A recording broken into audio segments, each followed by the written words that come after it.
प्रभुं प्राणनाथं विभुं विश्वनाथं जगन्नाथनाथं सदानन्दभाजम् भवद्भव्यभूतेश्वरं भूतनाथं शिवं शङ्करं शम्भुमीशानमीडे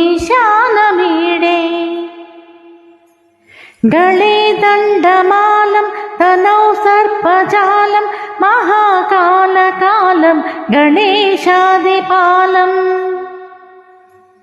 जटाजूटगङ्गोत्तरङ्गैर्विशालं शिवं शङ्करं शम्भुमीशानमीडे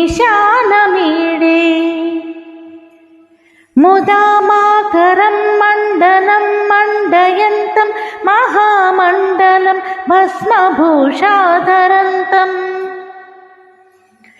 अनादिं ह्यपारं महामोहमारं शिवं शङ्करं शम्भुमीशानमीडे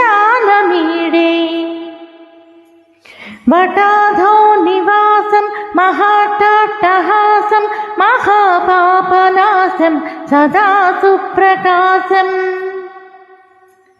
गिरीशं गणेशं सुरेशं महेशं शिवं शङ्करं शम्भुमीशानमीडे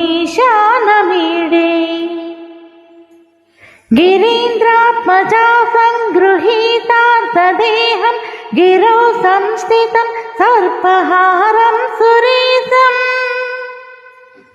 परब्रह्म ब्रह्मादिभिर्वन्द्यमानं शिवं शङ्करं शम्भुमीशानमीडे कपालं त्रिशूलं कराभ्यां दधानं पदाम्भोजनं रायकामं ददानम्